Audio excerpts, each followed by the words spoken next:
Hi, welcome all to Tech Hub classes.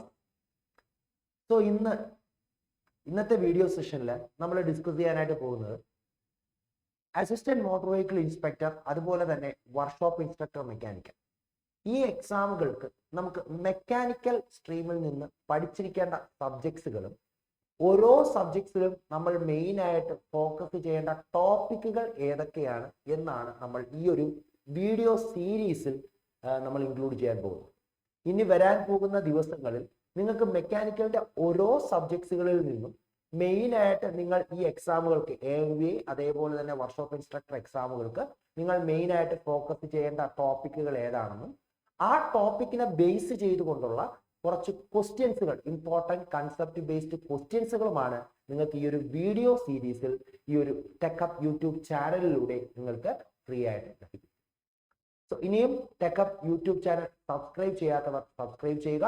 നിങ്ങൾക്ക് mechanical civil Kerala PSC എക്സാമുകൾക്ക് useful ആയിട്ടുള്ള ഒരുപാട് കണ്ടന്റ്സുകൾ ഈ ഒരു വീഡിയോ ഒരുപാട് കണ്ടന്റ്സുകൾ ഈ ചാനലിലൂടെ നിങ്ങൾക്ക് ലഭ്യമാണ്.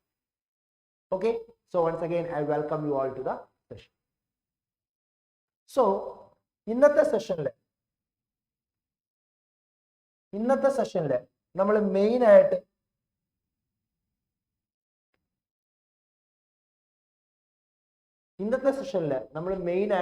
നോക്കാൻ പോകുന്നത് എഞ്ചിനീയറിംഗ് തെർമോഡൈനാമിക്സ് എന്ന് പറയുന്ന സബ്ജക്റ്റിൽ നിന്ന് നമുക്ക് മെയിൻ ആയിട്ട് നമ്മുടെ എക്സാമുകൾക്ക് പഠിക്കേണ്ട കണ്ടന്റുകൾ ഏതൊക്കെയാണ് എന്നുള്ള കാര്യങ്ങളും അതിനോടനുബന്ധിച്ച് ക്വസ്റ്റ്യൻസുകളുമാണ് നമ്മൾ ഇനി ഡിസ്കസ് ചെയ്യാനായിട്ട് പോകുന്നത്. സോ ഫസ്റ്റ് നമ്മൾ എടുക്കുന്ന subject engineering thermodynamics. So engineering thermodynamics എന്ന് പറയുന്ന സബ്ജക്ട് ഏതൊരു എക്സാമിനും നമുക്ക് ഒഴിച്ചുകൂടാൻ പറ്റാത്ത ഒരു സബ്ജക്റ്റ് തന്നെയാണ് എഞ്ചിനീയറിംഗ് തെർമോഡൈനാമിക്സ് അല്ലേ. നമുക്ക് എല്ലാവർക്കും അറിയാവുന്നതാണ്. നോർമലി എക്സാമുകൾക്ക് ക്വസ്റ്റ്യൻസുകൾ ധാരാളം വരുന്ന ഒരു സബ്ജക്റ്റ് തന്നെയാണ് എഞ്ചിനീയറിംഗ് തെർമോഡൈനാമിക്സ്. സോ ഈ സബ്ജക്ട്സ് പഠിക്കുന്ന സമയത്ത് നമ്മൾ എന്തൊക്കെ ടോപ്പിക്കുകൾ മെയിൻ ആയിട്ട് നമ്മൾ നോക്കണം എന്നുള്ളത് നമുക്കൊന്ന് മനസ്സിലാക്കാം. സോ തെർമോഡൈനാമിക്സ് സബ്ജക്ട്സിൽ നിന്ന് നമ്മൾ ആദ്യം പഠിച്ചു തുടങ്ങുന്ന സമയത്ത് നമുക്ക് തെർമോഡൈനാമിക്സ് സബ്ജക്ട്സിനെ മൂന്നായിട്ട് മാറ്റാം. 3 കാറ്റഗറിയിലേക്ക് നമുക്ക് മാറ്റാം. ഫസ്റ്റ് ഞാൻ ബേസിക് കൺസെപ്റ്റ്സ് ഓഫ് തെർമോഡൈനാമിക്സ് എന്ന് പറയുന്ന ഒരു ടോപ്പിക് ആയിട്ട് ഡിവൈഡ് ചെയ്യുന്നു. Then energy interaction and thermodynamic process എന്ന് പറയുന്ന ഒരു ടോപ്പിക് ഞാൻ മാറ്റുന്നു. ദെൻ ലോസ് ഓഫ് തെർമോഡൈനാമിക്സ് എന്ന് പറയുന്ന ടോപ്പിക് ഞാൻ മാറ്റും. അപ്പോൾ ഈ 3 ടോപ്പിക്കുകളാണ് നമുക്ക് ഈ ഒരു എഞ്ചിനീയറിംഗ് തെർമോഡൈനാമിക്സ് എന്ന് പറയുന്ന സബ്ജക്റ്റിൽ നിന്ന് നമുക്ക് മെയിൻ ആയിട്ട് പഠിക്കുന്നത്. Basic concepts of thermodynamics, energy interaction and thermodynamic process, then laws of thermodynamics. അപ്പോൾ ഇനി നമ്മൾ ഈ ഓരോ കൺസെപ്റ്റ്, അതായത് ബേസിക് കൺസെപ്റ്റ്സ് ഓഫ് തെർമോഡൈനാമിക്സിൽ നിന്ന് എന്തൊക്കെ കണ്ടന്റുകൾ നമ്മൾ മാക്സിമം പഠിക്കണം, energy interaction and thermodynamic process എന്ന് പറയുന്ന കണ്ടന്റിൽ മാക്സിമം എന്തൊക്കെ കാര്യങ്ങൾ പഠിക്കണം, ദെൻ ലോസ് ഓഫ് തെർമോഡൈനാമിക്സ് എന്ന് പറയുന്ന കണ്ടന്റിൽ മാക്സിമം എന്തൊക്കെ കാര്യങ്ങൾ പഠിക്കണം, ഓരോന്നായിട്ട് നമുക്ക് എന്ത് ചെയ്യാം, ഒന്ന് അനാലിസിസ് നടത്താം.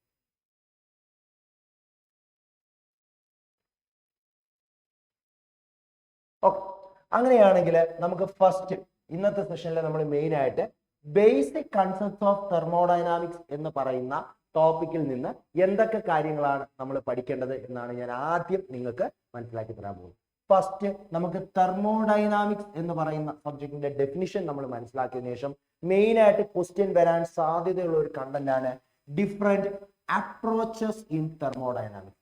തെർമോഡൈനാമിക്സ് സബ്ജക്റ്റ് നമുക്ക് ഏതൊക്കെ രീതിയിൽ അപ്രോച്ച് ചെയ്യാം എന്നുള്ളത് നമ്മൾ 2 അപ്രോച്ചുകളാണ് മെയിൻ ആയിട്ട് പഠിക്കുന്നത്. ഒന്ന് മാക്രോസ്കോപ്പിക് അപ്രോച്ച്, ഫസ്റ്റ് അപ്രോച്ച് ആണ് മാക്രോസ്കോപ്പിക് അപ്രോച്ച്. രണ്ടാമത്തെ അപ്രോച്ച് ആണ് മൈക്രോസ്കോപ്പിക് അപ്രോച്ച്. അപ്പോൾ നിങ്ങൾ പഠിക്കുന്ന സമയത്ത് മാക്രോസ്കോപ്പിക് അപ്രോച്ച് എന്താണ്, മൈക്രോസ്കോപ്പിക് അപ്രോച്ച് എന്താണ് എന്നുള്ള കാര്യം കറക്റ്റ് ആയിട്ട് പഠിക്കണം. അതിൽ നിന്നൊരു ചോദ്യം നമുക്ക് എപ്പോഴും പ്രതീക്ഷിക്കാവുന്നതാണ്. ഈ 2 അപ്രോച്ചുകളെ പറ്റി നമുക്കൊരു 3-4 കമ്പാരിസൺ നമുക്ക് മെയിൻ ആയിട്ട് നടത്തേണ്ടതുണ്ട്. അപ്പൊ അത് കറക്റ്റ് ആയിട്ട് നമ്മൾ എന്ത് ചെയ്യണം, അപ്രോച്ചസിൽ നിന്ന് എക്സാം പോയിന്റ് ഓഫ് വ്യൂവിൽ നമ്മൾ മനസ്സിലാക്കിയിരിക്കും. ദെൻ രണ്ടാമത് പോകുമ്പോൾ നമുക്ക് ക്വസ്റ്റ്യൻ വരാൻ സാധ്യതയുള്ള ഒരു topic different types of system. നമുക്കറിയാം തെർമോഡൈനാമിക് സിസ്റ്റത്തിനെ മെയിൻ ആയിട്ട് നമ്മൾ 3 ആയിട്ട് ക്ലാസിഫൈ ചെയ്യുന്നു. ഒന്ന് ഓപ്പൺ സിസ്റ്റം, രണ്ടാമത്തത് closed system, and the third one is isolated system. അപ്പൊ നമ്മൾ തെർമോഡൈനാമിക് സിസ്റ്റത്തിനെ മെയിൻ ആയിട്ട് മൂന്നായിട്ട് ക്ലാസിഫൈ ചെയ്യുന്നു: open system, closed system, isolated system.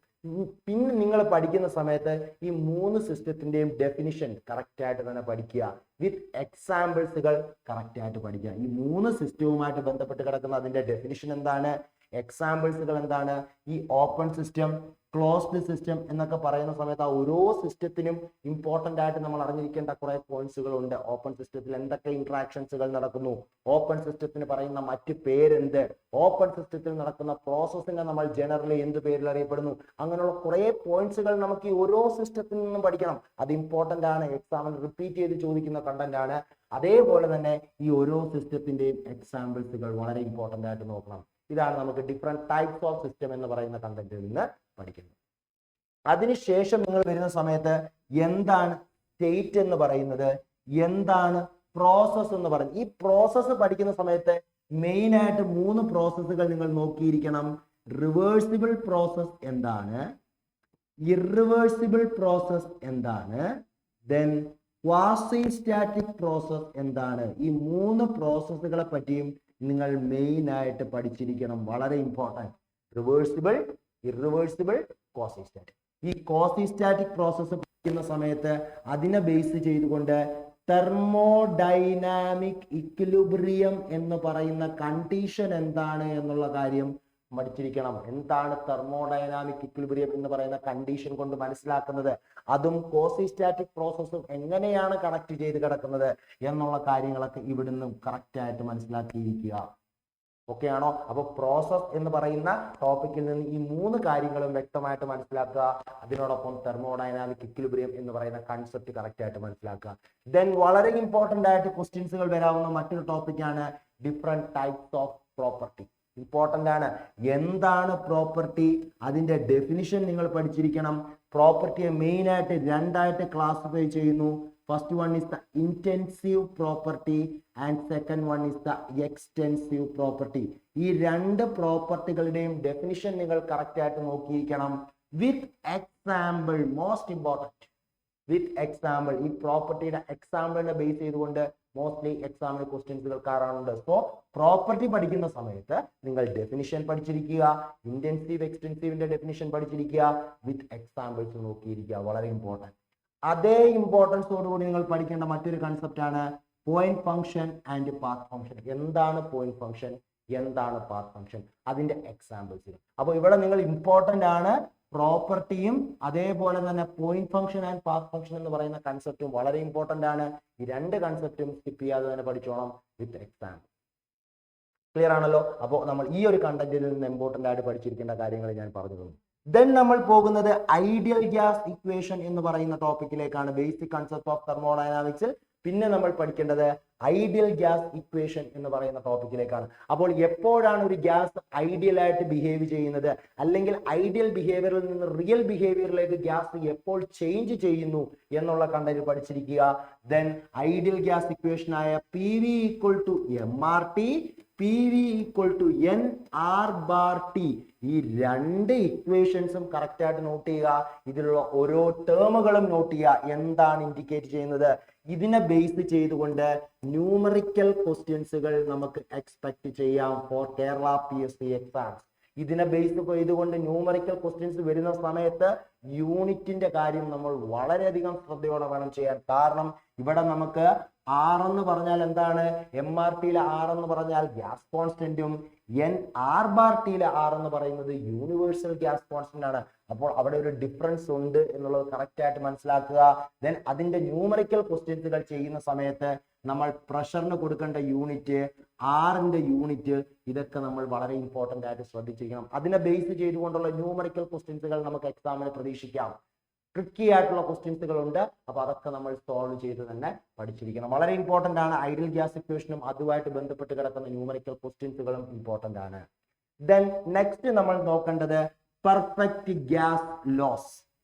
Perfect gas loss നമ്മൾ വളരെ ഇമ്പോർട്ടന്റ് ആയിട്ട് പഠിച്ചിരിക്കുക. അപ്പൊ പെർഫെക്റ്റ് ഗ്യാസ് ലോസിൽ നമ്മൾ പ്രധാനമായിട്ടും പഠിക്കേണ്ട ലോസുകൾ: 1 ബോയിൽസ് ലോ, 2 ചാൾസ് ലോ, 3 ഗേ ലുസാക്ക് law, fourth one Joule's law, fifth one Avogadro's law. ഈ 5 ലോസുകളാണ് നമ്മൾ മെയിൻ ആയിട്ട് പെർഫെക്റ്റ് ഗ്യാസ് ലോസിൽ നിന്ന് പഠിച്ചിരിക്കേണ്ടത്. നമ്മൾ ഐഡിയൽ ഗ്യാസ് ഇക്വേഷൻ പഠിച്ചിട്ട് ആ ഐഡിയൽ ഗ്യാസ് ഇക്വേഷനെ ബേസ് ചെയ്തുകൊണ്ട് നമ്മൾ ഈ 5 ലോസും അതിന്റെ ഡെഫിനിഷൻ നമ്മൾ കറക്റ്റ് ആയിട്ട് മനസ്സിലാക്കുക. അതിന്റെ ഇക്വേഷൻസ് നമ്മൾ ബോയിൽസ് ലോ പഠിക്കുന്ന സമയത്ത് നമ്മൾ P1 V1 equal to P2 V2 എന്ന് പറയുന്ന കൺസെപ്റ്റിലേക്ക് നമ്മൾ വരും. ചാൾസ് ലോ പഠിക്കുന്ന സമയത്ത് V1 by T1 equal to V2 by T2 എന്ന് പറയുന്ന കൺസെപ്റ്റിലേക്ക് നമ്മൾ വരും. ഗേ-ലുസാക്ക് ലോ പഠിക്കുന്ന സമയത്ത് P1 by T1 equal to P2 by T2 എന്ന് പറയുന്ന കൺസെപ്റ്റിലേക്ക് വരും അല്ലെ. ഈ ഇക്വേഷൻസ് ഒക്കെ മേക്ക് ചെയ്യുന്നത് നമ്മൾ കറക്റ്റ് ആയിട്ട് മനസ്സിലാക്കണം. ഇതിന്റെ ബേസ് ചെയ്തുള്ള ഡയറക്റ്റ് ക്വസ്റ്റ്യൻസ് നമുക്ക് പ്രതീക്ഷിക്കാം. ദെൻ കേരള PSC എക്സാമിന് അവർ നോർമലി ചോദിക്കുന്നതാണ് ഈ 3 ലോയെ ബേസ് ചെയ്തുകൊണ്ടുള്ള ന്യൂമറിക്കൽ ക്വസ്റ്റ്യൻസുകൾ. നമുക്ക് അതർ സ്റ്റേറ്റ് എക്സാം ആയാലും കേരള PSC എക്സാമുകൾക്കും എല്ലാം നോർമലി കണ്ടുവരാറുള്ളതാണ്. ഈ 3 law, Boyle's law, Charles law, Gay Lussac law, ഈ 3 ലോസിനെ ബേസ് ചെയ്തുള്ള ന്യൂമറിക്കൽ ക്വസ്റ്റ്യൻസുകൾ നോർമലി ചോദിച്ച് കാണാറുണ്ട്. ഓക്കെ ആണ്. അപ്പൊ അത് കറക്റ്റ് ആയിട്ട് സോൾവ് ചെയ്യണം. അതിനകത്ത് നിന്ന് ട്രിക്കി ആയിട്ടുള്ള ക്വസ്റ്റ്യൻസുകളൊക്കെ നോർമലി ചോദിച്ച് കണ്ടിട്ടുണ്ട്. അപ്പോൾ അത് നോർമലി നമ്മൾ കറക്റ്റ് ആയിട്ട് ഓക്കെ. ദെൻ ജൂൾസ് ലോയുടെ സ്റ്റേറ്റ്മെന്റ് എന്താണ്, അതേപോലെ തന്നെ അവഗാഡ്രോസ് ലോയുമായിട്ട് ബന്ധപ്പെട്ട് കിടക്കുന്ന ഡെഫിനിഷൻ കാര്യങ്ങളും ഒക്കെ കറക്റ്റ് ആയിട്ട് മനസ്സിലാക്കും. അപ്പൊ ഇത്രയും കാര്യങ്ങളാണ് ബേസിക്കലി നമുക്ക് ബേസിക് കൺസെപ്റ്റ് ഓഫ് തെർമോഡൈനാമിക്സ് എന്ന് പറയുന്ന കണ്ടന്റിൽ നിന്ന് നമ്മൾ മനസ്സിലാക്കണം. അപ്പോൾ നമ്മൾ തെർമോഡൈനാമിക്സ് എന്ന് പറയുന്ന സബ്ജക്റ്റിനെ ഞാൻ ആദ്യത്തെ ഡിവിഷൻ എന്ന് പറയുന്നത് basic concept of thermodynamics. Basic concept of തെർമോഡൈനാമിക്സിൽ നമ്മൾ എന്തൊക്കെയാണ് പഠിക്കേണ്ടത്? ഡിഫറെന്റ് അപ്രോച്ചസ് ഇൻ തെർമോഡൈനാമിക്സ് നമ്മൾ പഠിക്കണം. ദെൻ ഡിഫറെന്റ് ടൈപ്സ് ഓഫ് സിസ്റ്റങ്ങൾ ഏതൊക്കെയാണ്, അതിന്റെ എക്സാമ്പിൾസ്, ദെൻ അതിനോടനുബന്ധിച്ച് ബൗണ്ടറീസ്, സറൗണ്ടിങ്സ്, അതൊക്കെ നമ്മൾ അല്ലാതെ ഡെഫിനിഷൻ പഠിച്ചു വെച്ചേക്കുക. വേണ്ടി എക്സാമില് മെയിൻ ആയിട്ട് ഫോക്കസ് ചെയ്യേണ്ട കാര്യങ്ങളാണ് ഞാൻ പറയുന്നത്. ഡിഫറെന്റ് ടൈപ്സ് ഓഫ് സിസ്റ്റം, അതിന്റെ എക്സാമ്പിൾസുകൾ, ഡെഫിനിഷൻസുകൾ, ദെൻ സ്റ്റേറ്റ് എന്താണ്, പ്രോസസ് എന്താണ്, സൈക്കിൾ എന്താണ്. ഇത് 3 സിമ്പിൾ ആയിട്ടുള്ള ഡെഫിനിഷൻസുകളാണ്. അത് കറക്റ്റ് ആയിട്ട് നോട്ട് ചെയ്യുക. ദെൻ ഇവിടെ വളരെ ഇമ്പോർട്ടന്റ് ആയിട്ട് സ്ട്രെസ് ചെയ്തിരിക്കണം പ്രോപ്പർട്ടിയും different types of property with examples, then point function and path function. ഇത് വളരെ ഇമ്പോർട്ടന്റ് ആണ്. ഒരു ചോദ്യം നമുക്ക് മോസ്റ്റ്ലി എക്സ്പെക്ട് ചെയ്യാവുന്ന ഒരു ഏരിയയാണ് ഞാൻ അവിടെ പറഞ്ഞത്. ദെൻ ഐഡിയൽ ഗ്യാസ് ഇക്വേഷനുമായിട്ട് ബന്ധപ്പെട്ട് കിടക്കുന്ന കുറച്ച് കൺസെപ്റ്റുകൾ കറക്റ്റ് ആയിട്ട് തന്നെ മനസ്സിലാക്കുക. ദെൻ പെർഫെക്റ്റ് ഗ്യാസ് ലോസുകൾ ഏതൊക്കെയാണ്, അതിന്റെ ഡെഫിനിഷൻസുകൾ ഏതൊക്കെയാണ്, അത് ബേസ് ചെയ്തുള്ള ന്യൂമറിക്കൽ ക്വസ്റ്റ്യൻസുകളും കറക്റ്റ് ആയിട്ട് തന്നെ നിങ്ങൾ. അപ്പൊ ഇത്രയും കാര്യങ്ങളാണ് നമുക്ക് ബേസിക് കൺസെപ്റ്റ്സ് ഓഫ് തെർമോഡൈനാമിക്സ് എന്ന് പറയുന്ന കണ്ടന്റിൽ നിന്ന് നമ്മൾ എന്ത് ചെയ്യേണ്ടത്, ആദ്യം പഠിക്കേണ്ടത്. അതിനുശേഷമാണ് നമ്മൾ എനർജി ഇന്ററാക്ഷൻ, അതേപോലെ തെർമോഡൈനാമിക് പ്രോസസ്സുകൾ എന്നൊക്കെ പറയുന്ന ടോപ്പിക്കിലേക്ക് നമ്മൾ മെയിൻ ആയിട്ട്. അപ്പൊ നിങ്ങൾ ഫസ്റ്റ് ഓഫ് ഓൾ ഇത്രയും കണ്ടന്റിൽ നിന്നുള്ള കാര്യങ്ങൾ മാക്സിമം തിയറി പഠിക്കുക. ക്ലിയർ ആണല്ലോ എല്ലാവർക്കും? Okay okay. അങ്ങനെയാണെങ്കിൽ നമുക്ക് ഇന്നത്തെ സെഷൻ ഇവിടെ വൈൻഡ് അപ്പ് ചെയ്യാം. നെക്സ്റ്റ് സെഷനിൽ ഞാൻ നിങ്ങളുമായിട്ട് ഡിസ്കസ് ചെയ്യാൻ പോകുന്നത് ഈ ബേസിക് കൺസെപ്റ്റ്സ് ഓഫ് തെർമോഡൈനാമിക്സ്. ഞാൻ ഈ പറഞ്ഞ ടോപ്പിക്കുകൾ ഏതൊക്കെയാണ്? Approaches in thermodynamics, types of system, state process property, ideal gas equation, perfect gas law. ഇത്രയും ടോപ്പിക്കുകളെ ബേസ് ചെയ്തുള്ള നമ്മുടെ കേരള PSC ഓറിയന്റഡ് ആയിട്ടുള്ള എക്സാമുകൾക്ക് ചോദിക്കാൻ സാധ്യതയുള്ള ക്വസ്റ്റ്യൻസുകളാണ് നമ്മൾ എന്ത് ചെയ്യുന്നത് അടുത്ത വീഡിയോ സെഷൻസ് മുതൽ നിങ്ങളുമായിട്ട് ഡിസ്കസ് ചെയ്യും. അപ്പൊ ഇത്രയും കൺസെപ്റ്റിനെ ബേസ് ചെയ്തുള്ള കുറെ ക്വസ്റ്റ്യൻസുകൾ നമ്മൾ എന്ത് ചെയ്യുന്നു ഈ ചാനലിലൂടെ നിങ്ങളുമായിട്ട് ഡിസ്കസ് ചെയ്യുന്നു, നിങ്ങൾക്ക് സൊല്യൂഷൻസ് മനസ്സിലാക്കി. അപ്പോൾ ഇനിയും tech hub YouTube channel subscribe ചെയ്യാത്തവർ മാക്സിമം ചാനൽ സബ്സ്ക്രൈബ് ചെയ്യുക. ഇതുപോലുള്ള യൂസ്ഫുൾ ക്വസ്റ്റ്യൻ സെഷൻ വീഡിയോസ് നിങ്ങൾക്ക് ലഭ്യമാകുന്നു. അപ്പോൾ അങ്ങനെയാണെങ്കിൽ നമുക്ക് അടുത്ത സെഷനിലെ ബേസിക് കൺസെപ്റ്റ്സ് ഓഫ് തെർമോഡൈനാമിക്സിന്റെ ക്വസ്റ്റ്യൻ സെഷൻ സീരീസുമായിട്ട് നമുക്ക് വീണ്ടും കാണാം. Until then, bye. Thank you.